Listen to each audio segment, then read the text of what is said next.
Looking for Canada on Facebook, on Twitter, now on G+, and the podcast starts now.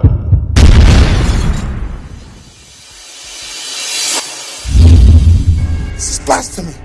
This is madness. This is Droids! I'm fucking tired. I think I'm gonna start off the podcast saying I'm really fucking tired. Well, I don't know about if you. Sleep at night. Oh. Yeah, if you want to go ahead and delete it, I think I accidentally hit buffer instead of share now, because I noticed it went in the queue. But yeah, if you want to delete it, I will repost it. I'm actually headed home now, so I will post them all up shortly. Well, this is actually funny. Hold on. We're gonna troll Rick right now on the podcast. Hey, Rick, you're on the podcast right now. Say hi to everybody. Hey, everybody. How's everyone's ComicCon? Yeah, we'll have another podcast for the Phoenix Comic-Con, but did you propose your love to Ivy Doom Kitty for me? Yes, I did. And she said sorry. She's taken. Damn it! By Shaggy. Oh, this is horseshit. Alright, we'll talk to you later. Horseshit! You lost out to an Horseshit! I unemployed lost stoner. to a fucking stoner. Unemployed stoner, sir. Oh. And I don't think you understand the meaning of the word trolling. We will explain this later. Oh. This is horseshit. Like, I'm upset right now. I got shot down from someone who is 27 hours south of me right now. Ow. That's all I gotta say. So back to what we were saying before Rick interrupted us. I'm tired. You look pretty tired too. I'm beat. I'm not gonna lie. Yeah, this was I figured we would have been there a lot longer. We probably would have been if the head count wasn't so damn high. But Todd, like me, both suffers from irritable man syndrome where you get bumped around too much, you're just going to start killing people. That's true. And I think if it wasn't for the fact that Shatner was coming in only specifically on Sunday, it probably would not have been nearly as busy as it was. No, I can't count the amount of people I've seen in Star Wars shirts. And they were all different colors, but 99% should have been red, is what I'm saying. Like, they were just a waste of space at this con. There's even a little cosplay booth. What was it? Save the red shirts. And you went ahead. I guess you had to go take a shit or something. Whatever you had to do. And the guy. That's when I was trying to go for my smoke. Oh, is that for your smoke? And this guy stops me and gives me his little card where they do podcasts about the old 70s Star Trek. Yeah. Cool to them, props to them, but not my thing. And I didn't want to stop to talk to him. It's not like I even made eye contact. He just walked up here. I didn't know what to say to me when he handed me the thing. It's like, save the red shirts. And I'm like, does that even happen? Like, that's trying to say a stormtrooper can hit something when they're shot. Like, does that even happen? That was weird. Definitely a great day. Brian brought his daughter Cece out, his girlfriend Karen. Even admin Rainer was there. She had a great time too. Fantastic time. We actually got to continue on our celebrity conversations today. Yeah. We spent a good 10 to 15 minutes talking to Dave Faustino. Yeah, we told him we were going to talk to him. We told him, it was 2 months ago on Twitter we were talking to him. Great guy. Amazing guy. Yeah, he was quite funny. As my girlfriend put it, sitting back, as she didn't come up with me and Todd, it appeared like we were old high school friends the way we three were talking. Oh, for sure. Like, I mean, it was really cool meeting Dave Faustino, but I know the joke was that he's always been a small guy, but I didn't realize how small he truly was. Like, I am only 6 foot, and I felt like I was causing a lunar eclipse over him when I was just talking to him. And Brian's 6'4", 6'5", so I mean, that was pretty cool. I had to resist the urge to make a short joke at him. Yeah. I guess he has been doing voiceover work for 4 different shows, and one of them he voices an ogre, and I'm just like, really? Well, you were blown away that he was doing How to Train a Dragon. That was what blew you away. You're like, really? You're doing that? That's cool. Like, I mean, there's nothing wrong with voice acting. I think voice acting is going to change. Like, look at even Mark Hamill. Luke Skywalker, sure, but after Star Wars, everyone forgot about him. Yeah. It wasn't until he became the Joker and Batman and all that. There's nothing wrong with voice acting. It was great to see him. No, it's the way Dave put it is true. Voice acting is pretty much the bread and butter. It's how he pays his bills. And you know what? If I can get paid to sit in front of the microphone like this and just do a voice, I'd rather do that than the factory job I have. Well, you are getting paid to do that. This podcast grows your ego. Thus, it is a form of payment. Yeah, when I can get a media pass, then we'll talk. Well, that could be next year. On that note, I'll follow that up. Niagara Falls ComicCon's listeners, we want to appreciate them. We had a great time. Next year, we will be applying for another media pass. I think it was well worth it, to get in.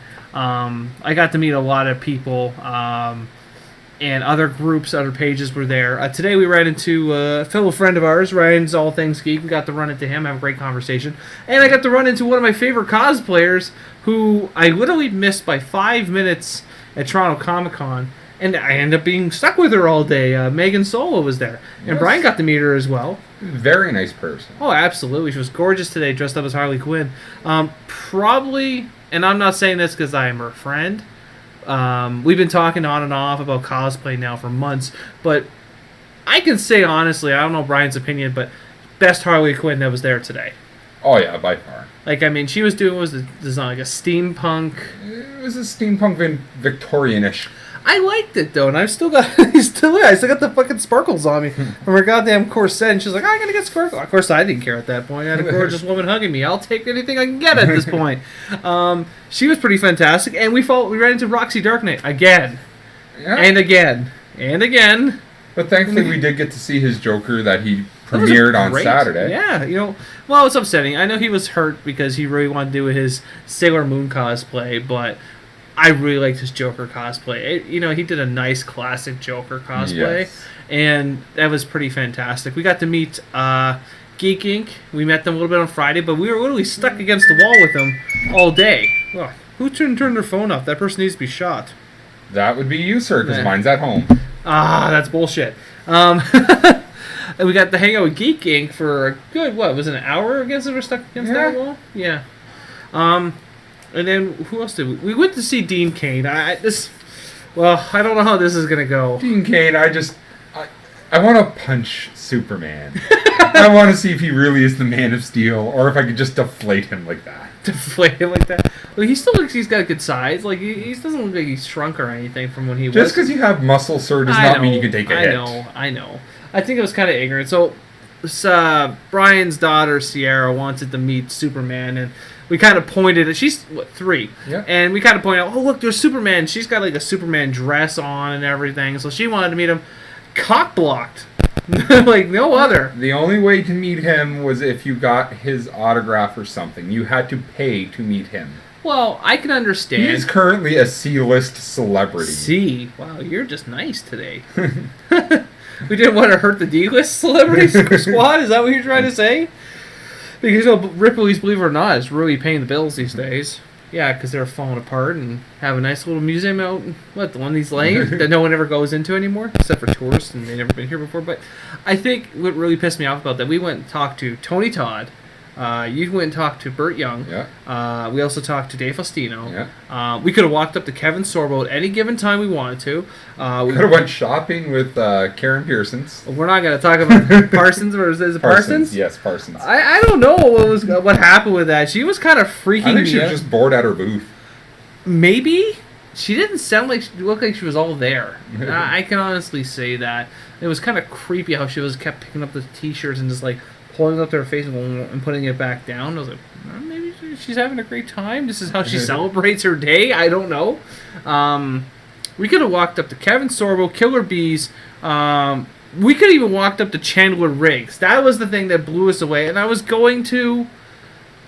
you know what? I kind of regret not going in one hand. See, I don't. I stand by my guns that he's like maybe 15, 16, and he has more money now than I'll ever see in my life. Well, Yeah, I don't feel like forking over another $40 to him. Well, I think with Chandler Riggs, though, it was nice. You know what? He's definitely come a long way. I'm not going to knock him, because, I mean, he was annoying in Season 1, annoying in Season 2. Season 3, you started to see it. In Season 4, he's kind of, I won't say he's a man, but he's in the process of becoming a man. You're like getting that respect for him, because you're growing up with his character. And I think what was I telling Brian? Oh, yeah. I basically said, what I'd have him sign my autograph is, I stayed in the fucking house, Carl. That's what I would have done. You know, that would have been just cool all on its own, right? Just because that was always the joke about Chandler Riggs in The Walking Dead, how he never stayed in the fucking house, and someone always died when he didn't stay in the fucking house. Kevin Eastman wasn't there. Today I was actually going to meet him, but he was already gone. And Ric Flair was already gone today. And, oh, God, we ran into a lot of cosplayers. And I think that... Rufio. Oh, yeah. Okay. I wish we knew this guy's name. Rufio and the Bioshock girl, by far, except for Harley, are my top 5 cosplayers today. Yeah, I wish I got this guy's name to give him a shout out, but his Rufio costume was fantastic. Well, I hope Told us it took him maybe about 100 hours of work on it. Oh, absolutely. He did fine detail. Like, how... Okay, what was the other costume that's never premiered at a con before? I can't remember, and I know I put a picture up of it. I'll have to look later, but you can tell by his costume that he put in love into it. It sounds really stupid, but it's not. He put time, devotion, and love into this costume, because, I mean, if you watched Hook and then saw him, you wouldn't know the difference. They were that bang on. Yeah. Bang-a-ring! And the female Hook I wanted to see didn't come back. That was upsetting. Yeah, Yeah, I really wanted to get a picture of it. But you know what? That was the other was the Bioshock girl. The Splicer. The Splicer. Holy shit, she was gorgeous. She was from Cosplayers for a Cure, Cosplaying for a Cure. The booth right when you walked in the door. Definitely props. Like, I mean, it's very. We also saw Big Daddy today. It was an okay costume. It was. All in all, I'd say the paint on the costume was far better than the costume itself. Yeah. And you see the paint, and they did a good job. Like, from a distance, you swear it was a tarnished metal. Yeah. But once you got up, you can see, like, the edges of the cardboard or tape around where it's holding the eyes in, and it kind of kills it when you're close up. Yeah, but you know what? I still give him props, though. He definitely... I do. It was good. I'm not saying it was a horrible costume, but it could have been better, is all I'm saying. Oh, for sure. And then the Deadpool that stole Rainer's heart. I just put a picture up for Brian for him to see it. Yeah. That was a fantastic Deadpool costume. Yes, it is. I mean, I think Rainer made fun of me because as soon as I walked by, I went, Deadpool! And I ran. It was gone because I'm a huge Deadpool fan. And of course, Rainer demanded to get a photo with Deadpool because she loves Deadpool.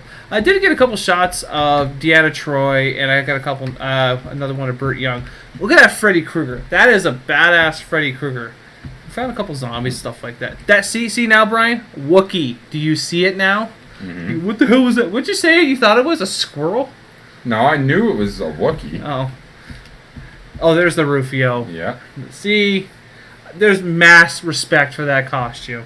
I think you should splice in that Rufio picture into the videos for the podcast. Yeah, you know what? I'm going to use him. You know what, Brian? For today's podcast, if he's listening, I wish I got his name because now I feel like a douche.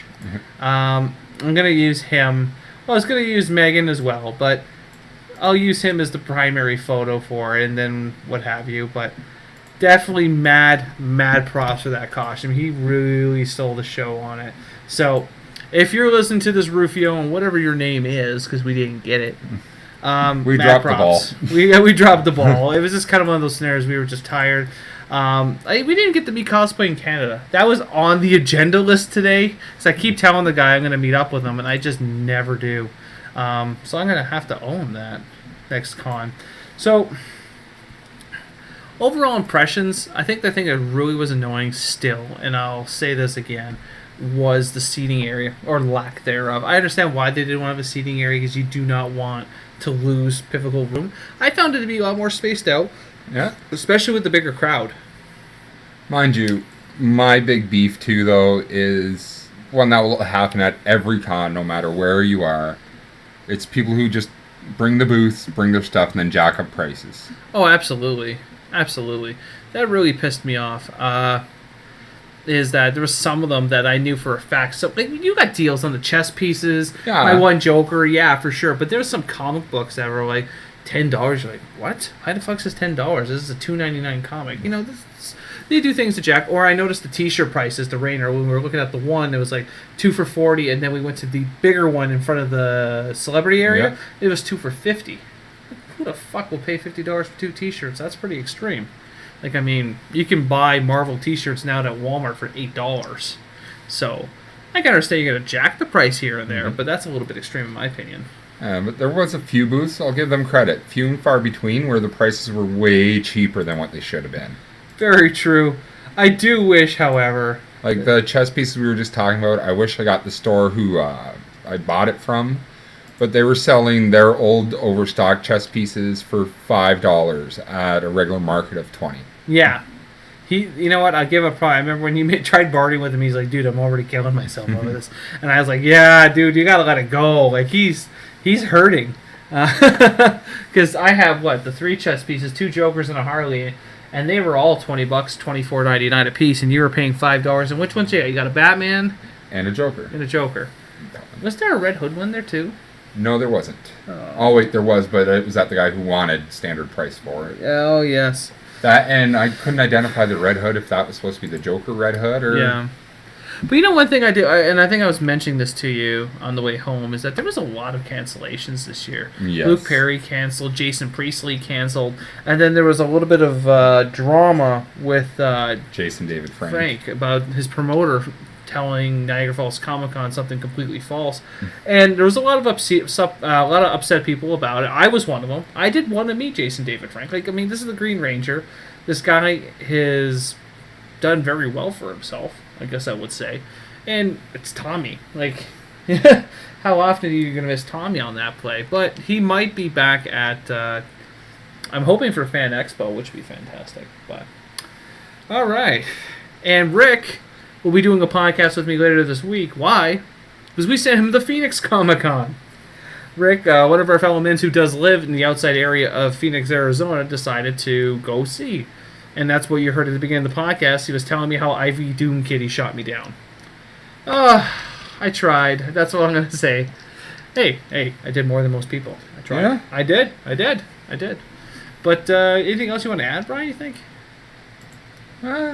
Nothing much. You know, I'm still just shocked over the whole Dean Cain thing. You know, that's very upsetting, and I think that I really hope that's not an actual practice. Maybe that was a misunderstanding with the bodyguard, whatever the hell you want to call that thing. That did bother me, I won't lie. And I think that was a little bit uncool that they just shot you down before you even had a chance, right? I can understand if you're going up and you're like taking photos on your way up. You wouldn't even have your camera out. I didn't even have my camera out. So that was very upsetting. But I highly doubt that Dean Cain's going to listen to this podcast. And maybe he does. You'd be like, he's sitting there curling up his non-existent mustache and plotting more evil things. Next time I'll charge him $50 to just walk in my aisle. Oh, God, kill me. I'm tired. You tired? Yeah, I'm All right. going to be bouncing soon. Yeah.